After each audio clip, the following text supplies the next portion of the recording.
So I'm going to be showing you how to make 3 simple dishes though, anti-inflammatory. And so I'm going to do the easiest one first. We're going to just make a overnight oatmeal. So if you've never had overnight oats before, they're really simple, and I'm going to change your world right now and tell you to start making savory oats. So instead of making sweet oats, you can make them savory. One of the best ones that we do is miso. So we'll do miso with egg, and then you can even add tofu in there. But the oats end up acting kind of like rice. And so you've got a savory breakfast. So those people that always say, well, I want something salty for breakfast, you can make a savory oat.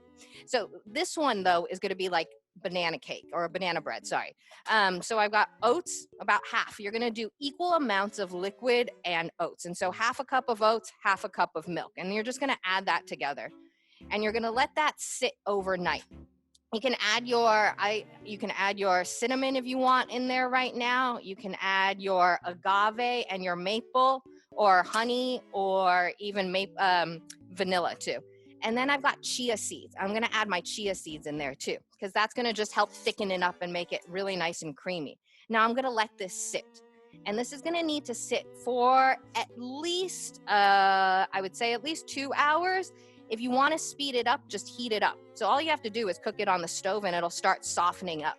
But as the time progresses, it'll get softer and softer. Now, I'm going to add nuts. You'll see overnight oats with a lot of nuts inside. What I want you to do is remember this. If you like crunchy nuts, don't add them until you're ready to eat your oats. Because what ends up happening is the nuts will actually soak up all that liquid and they'll kind of get mushy. It's how you make cashew milk, for example, or almond milk.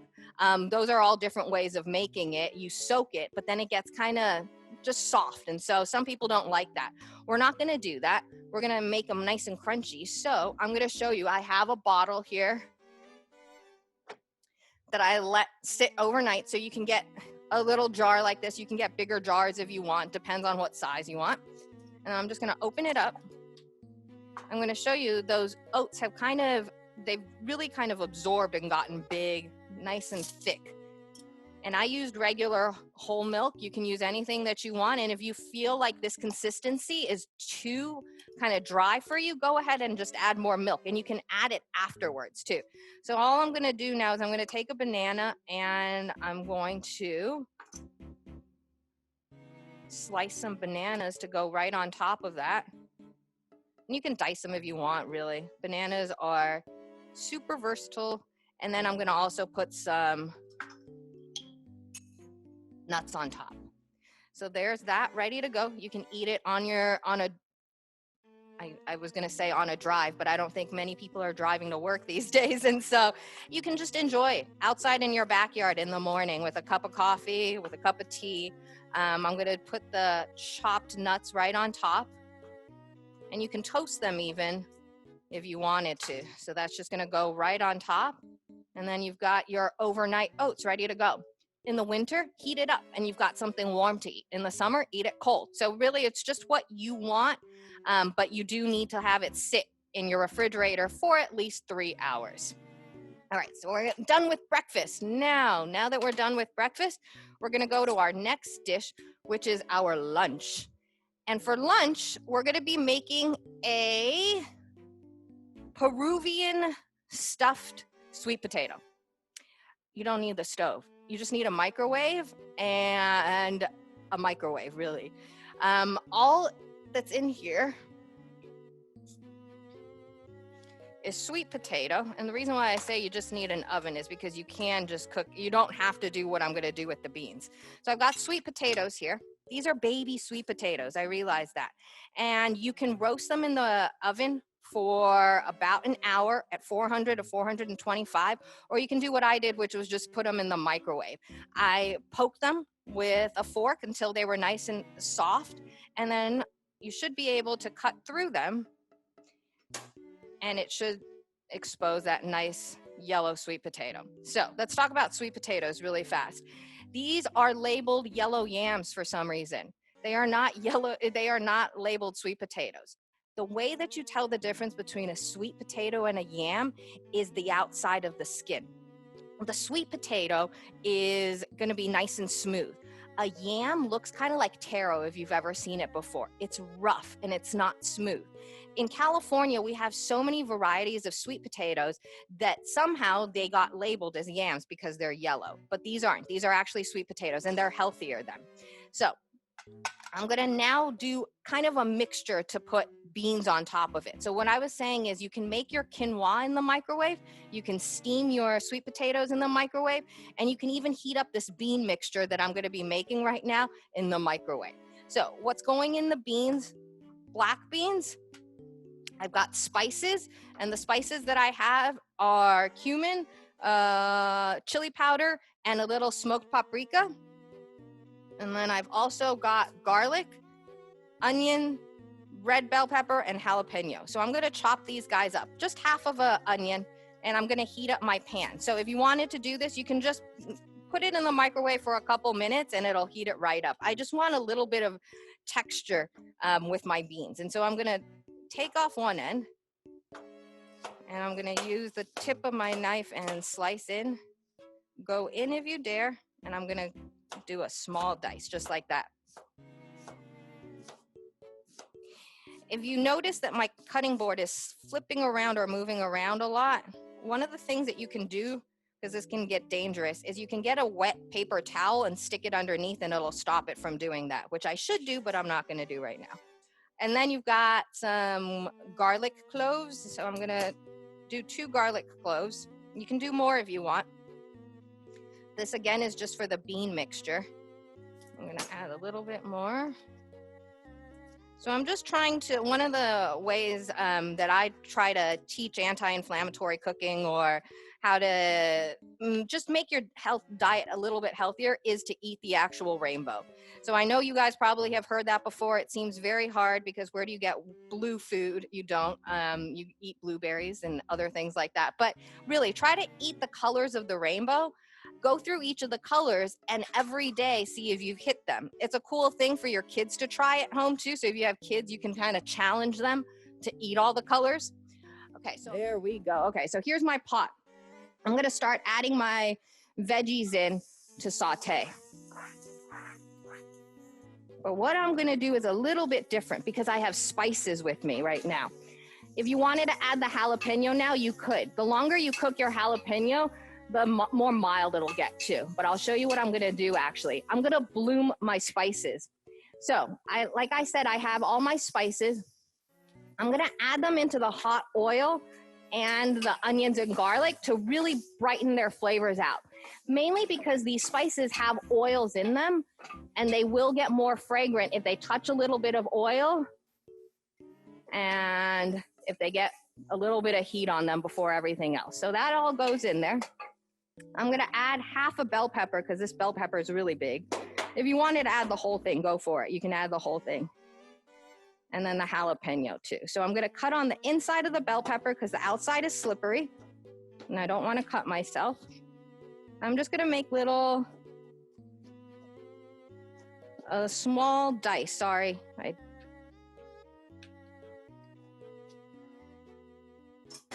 And I'm gonna add my bell peppers in too.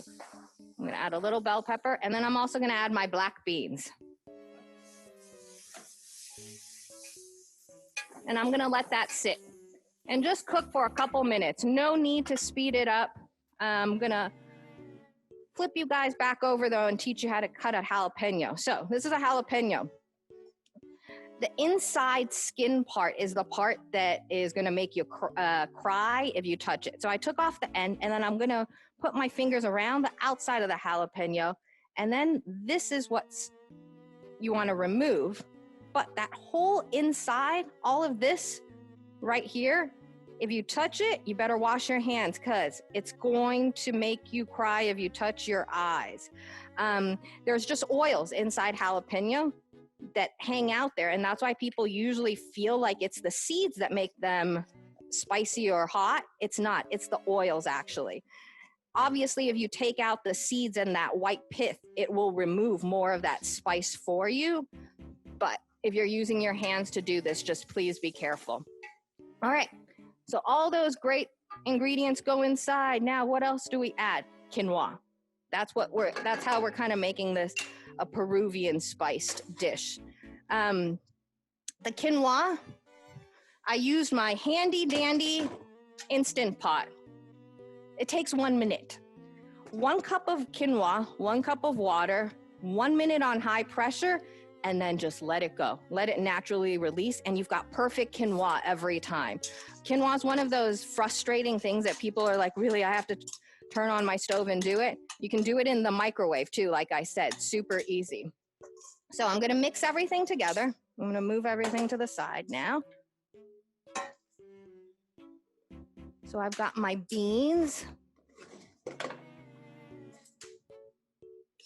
and bell and peppers. This is when a smell cam would help. That smoked paprika smells really nice right now. All right.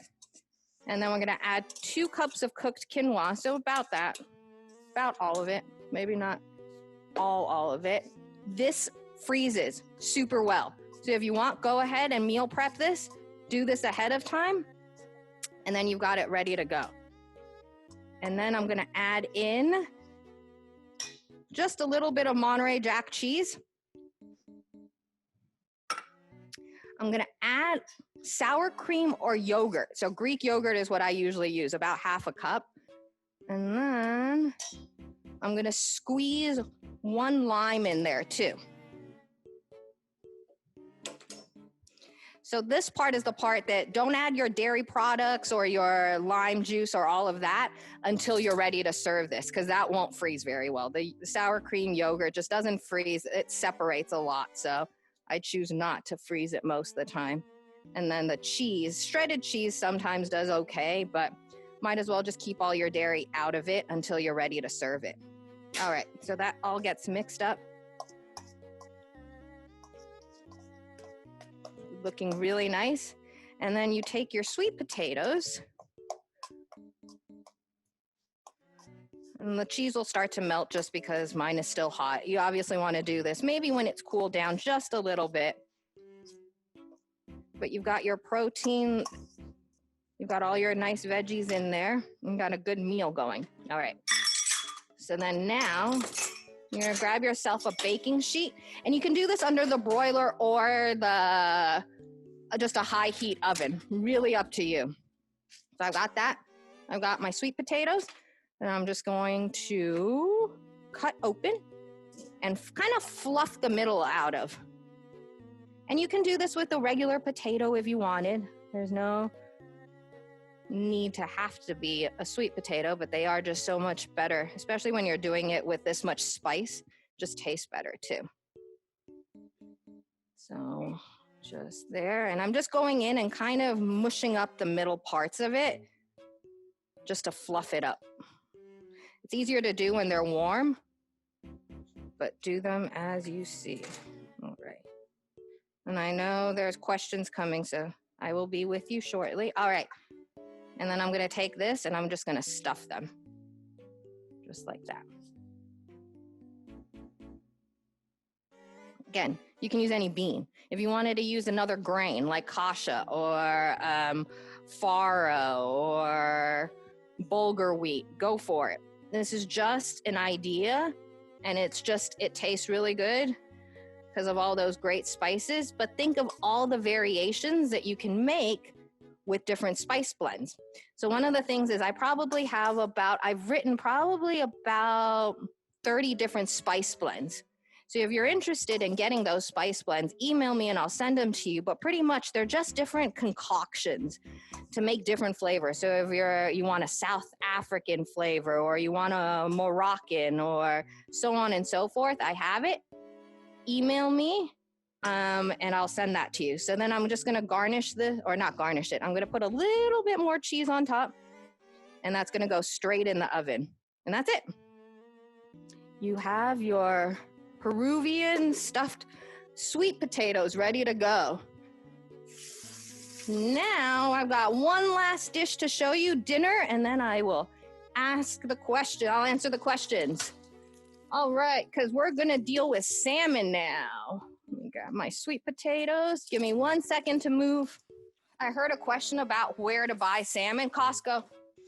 Fish, always Costco is what I always tell people. You're not going to get better quality than that. Fish, unfortunately, is bought by most restaurants, but since there aren't that many restaurants, I'm sure you can find some pretty good fish these days. So go out there and look. Salmon, though, is one of the best fish that you can probably get out there. Sockeye probably being the best one, but the problem with sockeye a lot of people have is that it tends to be dry because it just doesn't have as much fat. So buy what you're comfortable with, but what I will suggest going forward is always try to buy it with the skin on. The skin creates kind of a barrier. You don't have to eat it, but it makes cooking a lot easier because if something sticks, the one thing you want to stick is the skin because you're not going to eat it then. Or if you are going to eat it, there's ways to make it nice and crispy and it tastes really good. So I have salmon ready to go. And I just want to show you, I buy them at Costco, like the whole side too. And so there's usually this piece, this is the belly of the salmon. This usually has the most fat. So what I cut it off because I make miso soup out of it. I have a infant at home, not an infant anymore, 9-month baby, and the salmon fat is just really good. And so if you want, make miso soup out of it, or you can make a whole bunch of different things, but it is more fatty than the rest of it. So then I saved 2 pieces of this salmon right here. What I want you to do when you buy salmon, when it's that whole half, is to make sure you go around and just feel for pin bones. So just go inside and see if you can feel any pin bones. If not, you're good to go. We're going to do a rub on this, and this rub is going to be thyme, oregano, and turmeric. Let's talk about turmeric really quick. Be careful these days when you go out there. Like Katie was saying, it's one of the things that's really, really trendy right now. What ends up happening when you have such trendy ingredients and it's just a powder, there's fake stuff out there. So when you buy it, just make sure that you're buying it from a reliable source. That's as much as I can say, but I've worked with quite a few doctors who have said the same thing. You just want to make sure that the turmeric that you're buying is real. If you want, buy the fresh stuff. They come in little knobs. They look like ginger, and it's not too expensive, and it just stains everything. So make sure you have like a turmeric section. So a cutting board for it, a grater for it, so on and so forth. So I'm going to take a little bit of this seasoning and I'm going to sprinkle it right on top. And again, these recipes will be online at the end of the day or next week, sorry. I have pictures to take for this. So that's all I'm going to do. I'm going to take a lemon and I'm going to make really thin rounds on this. Just like that. And I'm going to layer them right on top. It's going to keep our salmon nice and moist and create a sauce on the bottom, or kind of like drippings on the bottom for us. So I'm just gonna layer these lemons on top. I've got my baking sheet right here. So I'm just gonna grab a cookie sheet. It's easier if you do this on top of the cookie sheet. Don't do what I did. All right, and then, yep, see, look what happened. I'm having Julia Child moments right now. All right, so you got that ready to go. And then I'm gonna put a little bit of olive oil. Now, you could also do butter or clarified butter, ghee. All right, and then when it comes out, looks like that. So you've got your salmon ready to go. You just want it to be firm and it should flake on the side, okay? So I have it at a high temperature, 425, 400 or 425, depending on what kind of oven you have, convection or not. And then you're going to just let it cook for about 15 to 20 minutes. Now, what else goes in here? We are going to make a really simple saute of veggies to go right on top of it. And with more turmeric and spices too, and garbanzo beans. And so we're gonna make like kind of a mix to serve on top of it so it makes it a healthy bowl. So we're gonna start with our onion. So again, I'm just gonna cut my onion in half and then peel. I'm gonna take off one end. And then I'm gonna make cuts through the top. One more, and then dice. And that's it. If you wanted to add garlic, you can add garlic. I'm gonna grab a pan now and put it right over there. Hold on one sec while I get it nice and heated. And I will show you what we're gonna do next. All right, so then we've got also baby spinach and then our spices. I'm gonna get my pan ready while I show you my cauliflower and broccoli. So cauliflower and broccoli, I'm just gonna use a few florets. So go in and just kind of pull them apart.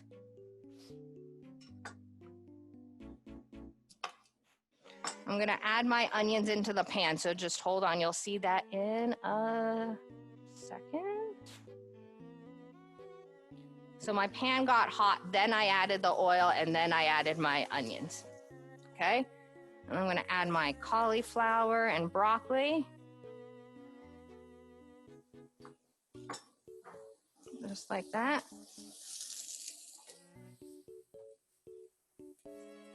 And if you haven't heard it from me once, you'll hear it now. I always have baby spinach lying around the house.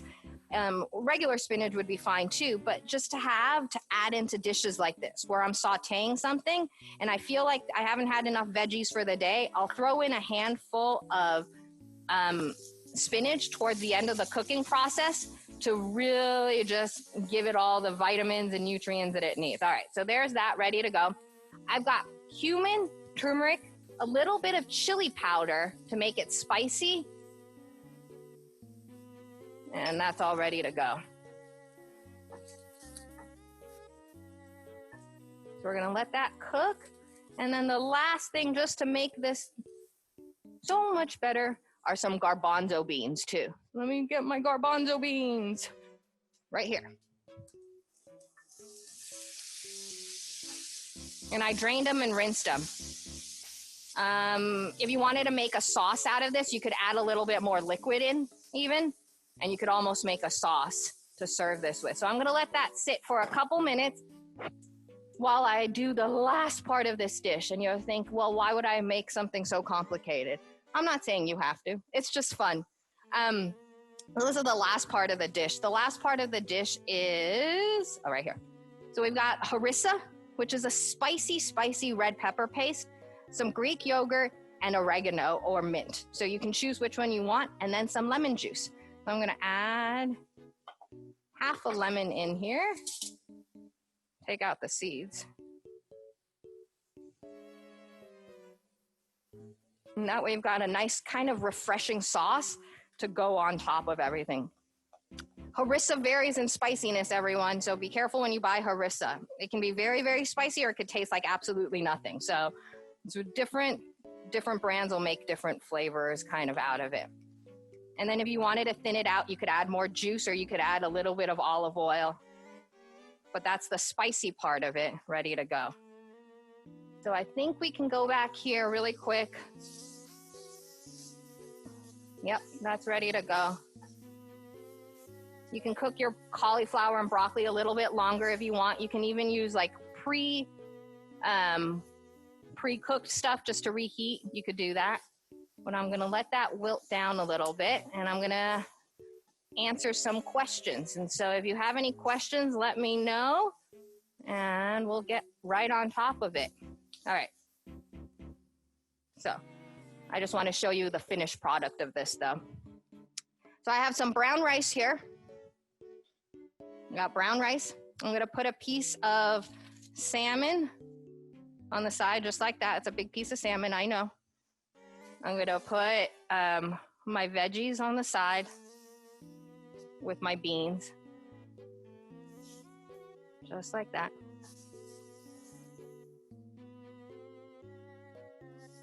All right, and so we're gonna finish that off with a little bit of this sauce. You can serve it on the side or just like a dollop on the, and you're ready to go. You've got a nice bowl of, maybe somewhere, salmon and brown rice with veggies. All right.